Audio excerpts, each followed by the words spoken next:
चला मैत्रिणींनो, ओळखा पाहू कसली भाजी बनवली आहे आज.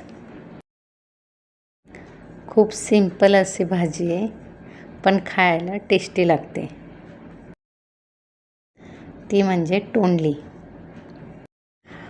तोंडलीची भाजी बनवते आज. आमच्या खानदेशमध्ये तोंडली बोलतात. आता प्रत्येक भागात वेगवेगळे शब्द आहेत त्या भाजीला. नक्की कमेंटमध्ये सांगा. अशी बारीक कापून घ्यायची गोल. कोणी आडव्या पद्धतीने पण कापतं, पण मला गोलमध्ये कापलेली भाजी आवडते. तुम्हाला गोल नसतील कापायचे तर आडवे पण कापून घ्या. 4 भाग करायचे आणि त्याची छोटी छोटी तुकडी करायची. आणि मी गोलच बनवते. ही गोल आपण सगळी तोंडली कापून घेतली आहेत. त्याच्यासाठी बारीक लसूण, मिरच्या कापलेल्या आहेत. तर कढई तापत ठेवली आहे. 3 पळ्या आपण तेल टाकायचं आहे.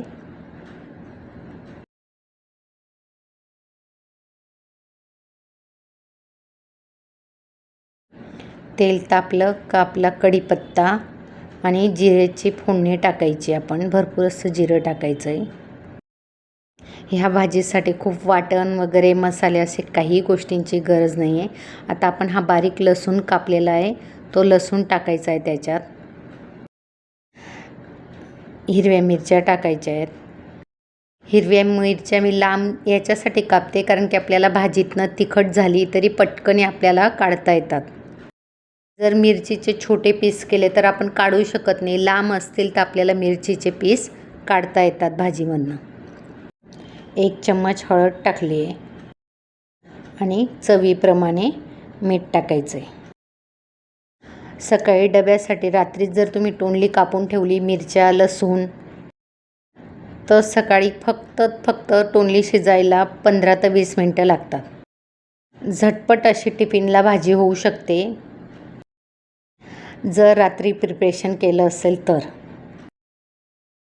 नाही तर तोंडली कापायला थोडा वेळ लागतो, म्हणून रात्रीच मी कापून ठेवते सकाळी डब्यासाठी. आता मी तोंडली टाकली त्या फोडणीमध्ये. ही व्यवस्थित आपण शेकून घेतली आहे आणि आता झाकण ठेवून वाफ घ्यायची. वाफेवरच शिजते ती भाजी. पाणी वगैरे टाकण्याची काही गरज नाही. फक्त चेक करायचं.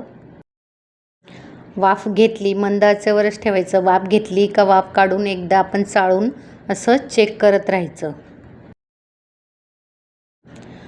आता परत झाकून द्यायचं.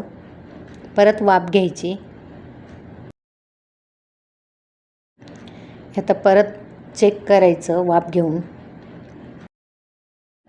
कमी वेळात शिजते भाजी तोंडलीची. आता आपली भाजी शिजून झालेली. भरपूर अशी कोथिंबीर टाकायची. तुम्हाला माहिती आहे मला कोथिंबीर खूप आवडते, म्हणून माझी प्रत्येक भाजीमध्ये भरपूर अशी कोथिंबीर असते. ती व्यवस्थित चाळून घ्यायची आहे. सोप्या आणि सरळ पद्धतीची तोंडलीची भाजी टिफिनसाठी रेडी आहे. मी ती काढून ठेवली, टिफिनला भरली नाही. आवडल्यास लाईक करा, शेअर करा, सबस्क्राईब करा आणि कमेंट पण करा.